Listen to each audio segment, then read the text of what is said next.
This time on Poll Hub, the Democratic Party loves to use polls to help determine which of its candidates goes on the debate stages. We here at Poll Hub have made it pretty clear we don't think that's an awfully good idea, so we're calling in reinforcements from the New York Times. And a funny thing happens. We end up talking about a conspiracy theory. A conspiracy of pollsters? This seems very unlikely. We better get to it.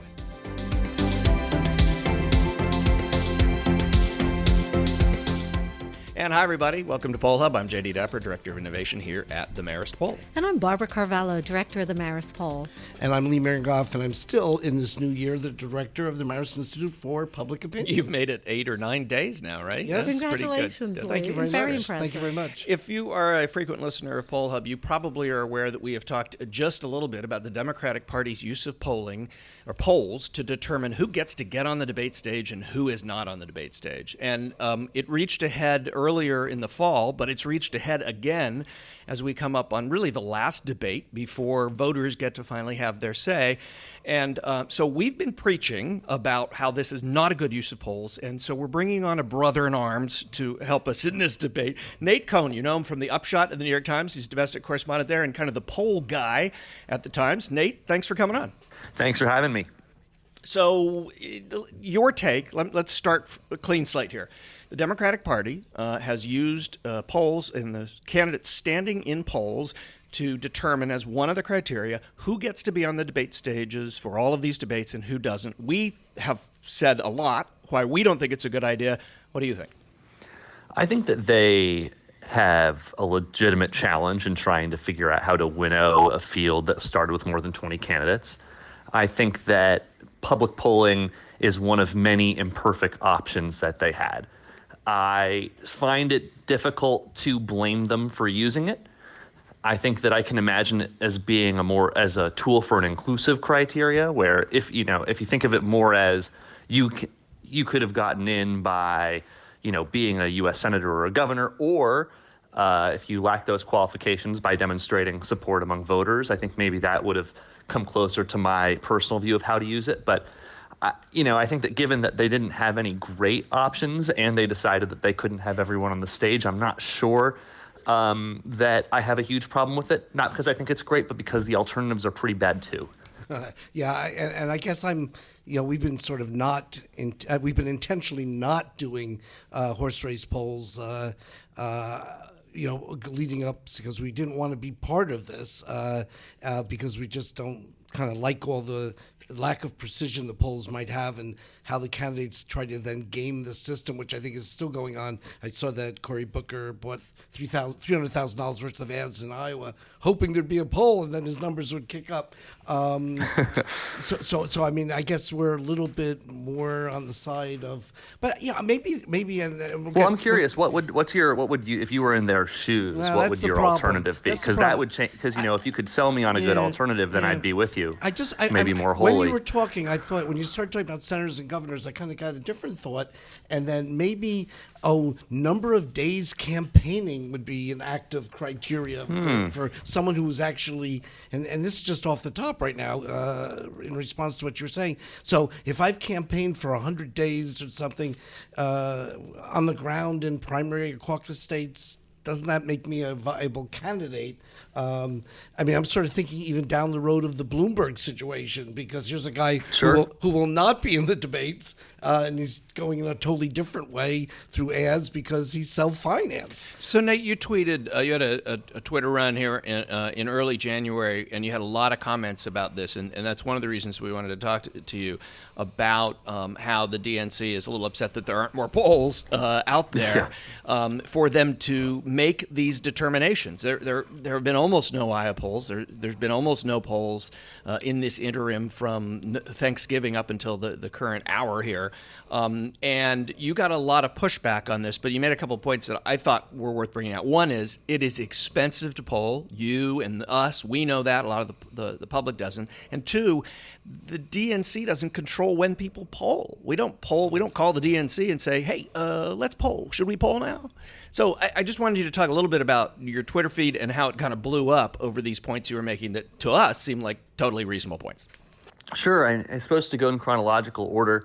I had noted a few times that there had been very few polls of Iowa conducted over the last month or so.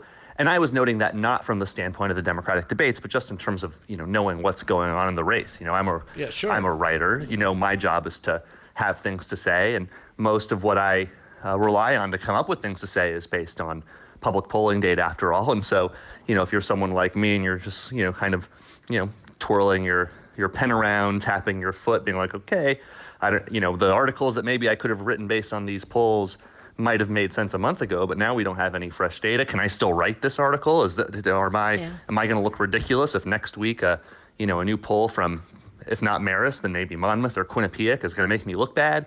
Just when you have less information, it becomes more difficult to do my job. And a lot of the replies surprised me. They were a little conspiratorial, frankly, particularly from supporters of Andrew Yang. Yes, the Yang gang has been very active with all of us, I think. I had not encountered this yet. Okay. And so I was surprised to see that they believed that the dearth of polls was because there was some sort of, for lack of a better word, considered effort on the part of both the DNC and the pollsters to ensure that he couldn't qualify. Because what happened was the DNC raised the threshold for the number of polls that you needed in order to or raised the share of the vote that you needed to qualify for the January debate after the prior debate in mid to late December. But there have been so few polls since then that a candidate who didn't qualify by that standard at the time would have had no opportunity to qualify since then. So to the mind of these Yang supporters, the DNC had intentionally raised the threshold to a spot that would exclude Yang, and I would allow Klobuchar, during a period when they knew there would be no polls, and therefore exclude Yang intentionally, and essentially only Yang, because no one cares about Steyer in their view, perhaps not wrongly, from the debate. I always, when it comes to conspiracies, I always think of like faculty meetings or gatherings of American Association of Public Opinion Researchers, and I wonder, like, we can't figure out where to go to lunch. How can we get this kind of conspiracy going?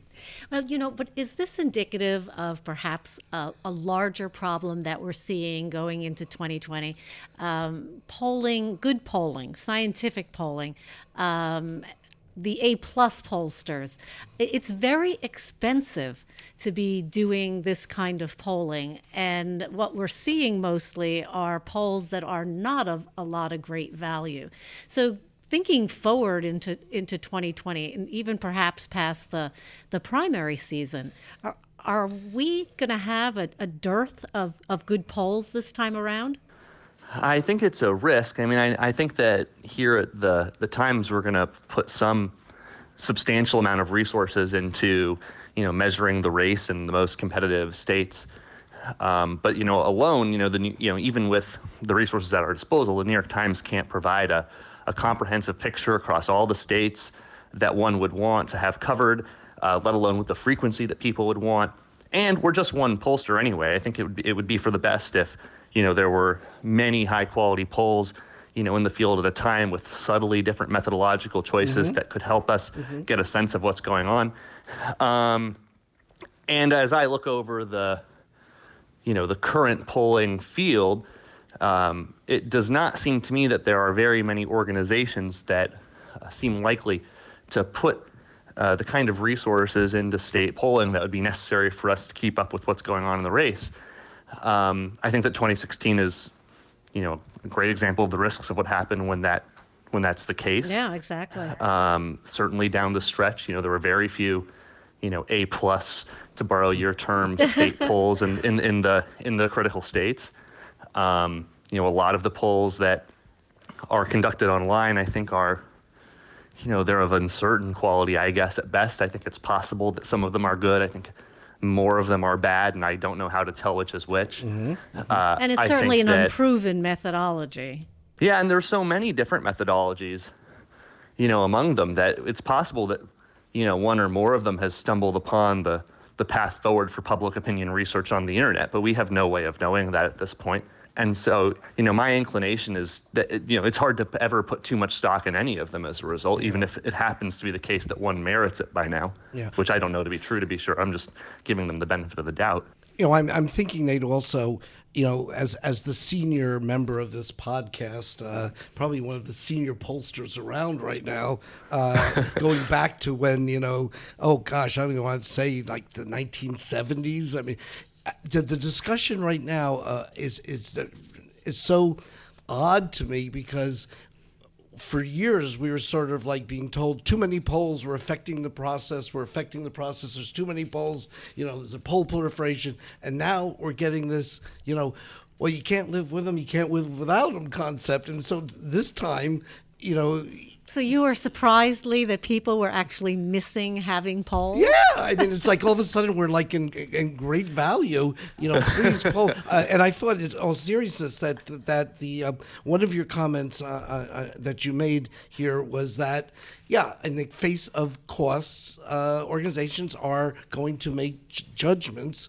about the timing of when they're going to go into the field. We don't sit and talk with each other about, when are you going to really go into New Hampshire? But yeah, people are going to make very similar choices, and you're going to want to poll the most times closer to the actual event, because that's the one Right. that really matters. And so I don't miss the fact that we haven't done a lot of polls so far on the toss-up.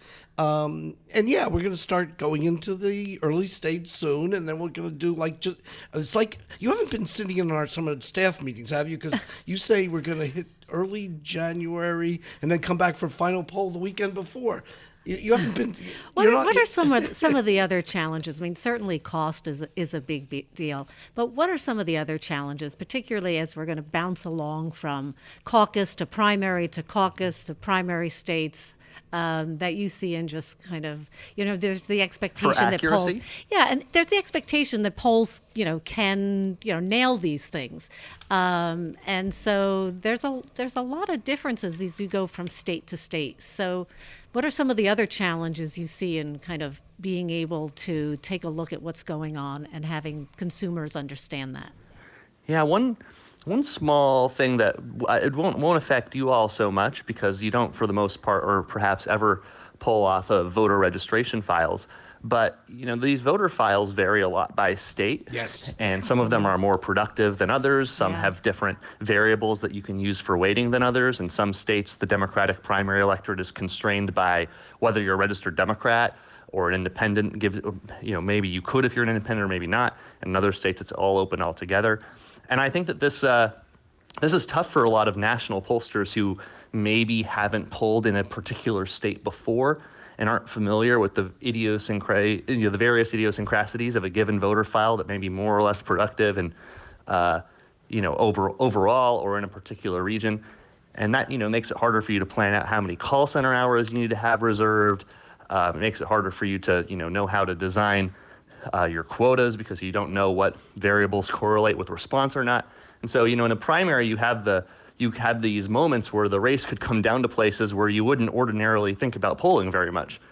If the Kansas and Nebraska primaries in May are really important, a lot of people who have polled in all sorts of places are going to be entering new terrain and trying to figure things out from scratch. Yeah, so those haven't been battleground or important states in the past. Yeah, North Carolina, we know how to handle that one, Yes, but of course. Yeah, that's great. And then there's Florida, which nobody knows how to handle, but that's a different story. Yeah, that's a totally different one. So one other small thing that go on. No, go No, ahead. please. Go ahead. One really small thing that's sort of relevant to the absence of polls last month is that, pollsters are also, humans who, have families to attend to and, various other things that affect their personal lives that come on, can nobody affect when they want to believes go into that. the field. Nobody believes that. Don't Come tell our on, well, Nate. Don't tell the staff here. Here's some secret information. This is breaking news.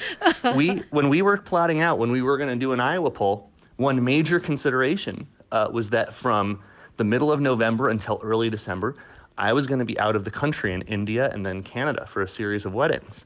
Wow, And cool. if that had not been true, I think we would have polled in December. So that's the conspiracy. You go to weddings. the wedding conspiracy, yes. The corporate elite lured my friends abroad to a series of weddings far away. This is the best I ever heard. Now we know. Hey, what are you guys planning? You did great work in 2018, really digging in. I mean, 2018, That was a difficult year for pollsters because it wasn't a national election, right? We learned in 2016 you can't do national polls and predict a national election, let alone state elections. You went into all kinds of districts. You did a lot of work in trying to figure out how to poll tons and tons of races. What do you guys, and maybe you're not going to tell us, but what do you guys have planned for this year with regards to the states and trying to get really good coverage across the country? At this point, I really don't have a concrete plan that I can tell you, not because, I'm sure I wouldn't, but we just, it doesn't exist. It just doesn't exist at this point. To take one really, there are some simple things that we just don't know yet. One is, how big is this battleground map going to be? I read articles that go both ways, and they both say it with full confidence, like, this is going to be the narrowest electoral map in a generation. It's all going to come down to just 3 states.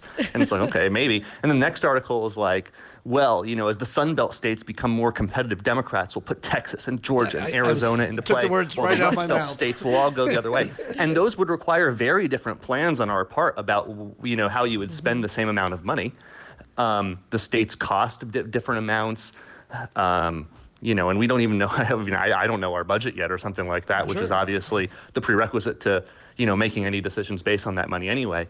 And some of this is going to come down to who the Democrats nominate and what the national political environment looks like.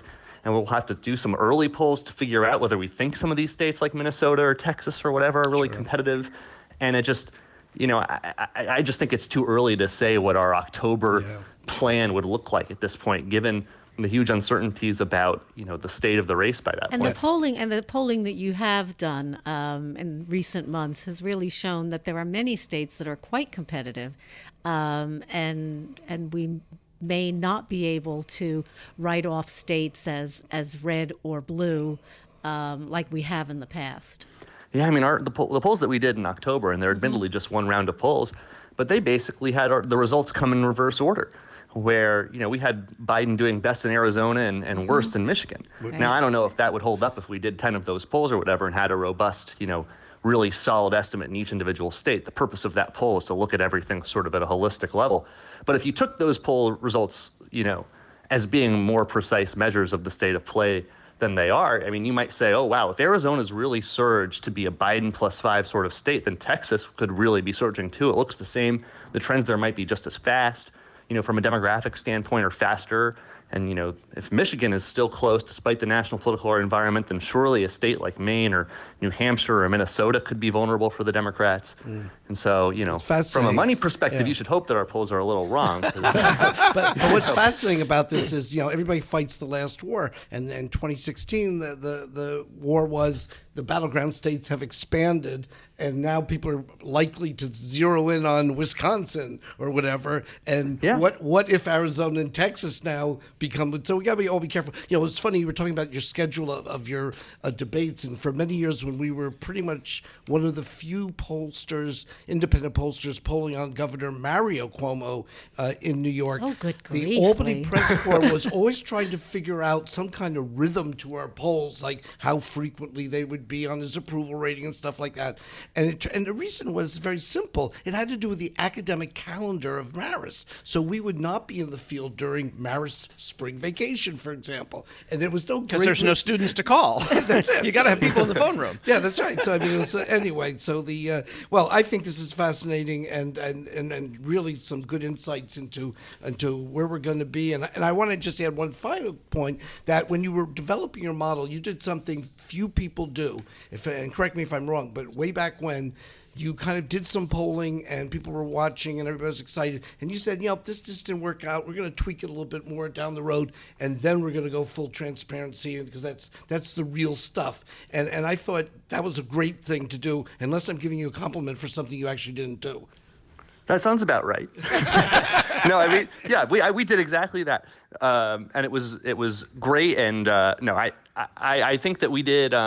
We've done this already in this year. Like we like to do an opening wave of polls that sort of gives us a sense of what a state voter file looks like for us, and where the responses are weird.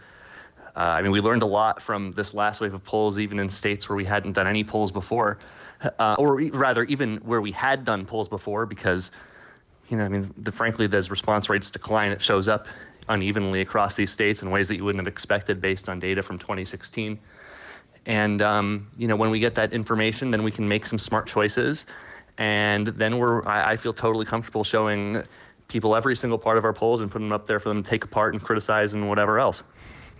Yeah, they're going to criticize them either way, after all. Yeah, that's the one guarantee, along with death and taxes, is criticism on your pollsters, on your polls, no matter what you do. Hey, Nate, thanks for coming on. I wanted to let you know and remind you, we've got this thing called the Poll Hub Academy, which is an online learning resource, and we have done actually Lee did a case study on this very question to the Dems doing using polls as a criteria, as one of the debate criteria. So anybody who's coming to listen to Nate on the podcast today, check that out. It's academy.pollhub.marist.edu. It's free, so it's not like we're pitching anything, that costs money. But Nate, thanks so much for coming on. Busy couple of weeks ahead. Well, busy year ahead, and I'm sure we'll see you crossing paths in the field as we get on the phones and figure out what America's thinking. I'm sure we will. Thanks for having me. Great, Nate. Thank you. No, thank you. That will do it for this edition of Poll Hub. Poll Hub is a production of the Marist Poll at Marist College in Poughkeepsie, New York. Thank you, Mary Griffith, our executive producer, and Casey Schaff, our editor. And we also want to give a tip of the hat to the Roper Center Archives at Cornell. Lots of stuff going on in the world, and we take a peek at very often at stuff they've done over the years so we can look at some trend data and think of what's gone on before and what may go on in the future. If you've got questions or comments, reach out to us on social media. We're at Marist Poll on Twitter, Marist Poll on Facebook and Instagram. That is the best way to reach us because we're on there all the time. Also, we mentioned it in the podcast when we were talking with Nate there just a couple seconds ago. If you want to learn more about polling and the things that we talk about each week, including this whole issue with the Democrats using polling as one of the ways to determine who gets on the debate stage, that's the Marist Poll Academy. It's free, it's engaging, it's visual. Marist Poll academy.maristpoll.marist.edu, and that's in the show notes, so you don't have to remember that if you're driving right now. Don't try and write that down. That would be a bad thing. Finally, if you like what you hear on Poll Hub, please consider leaving a review on the podcasting app of your choice. Positive reviews help other people find us, and of course, don't you want to spread the love? It's 2020. That's kind of the thing we're supposed to do in 2020. While you're at it, go ahead and subscribe as well. We will see you next week.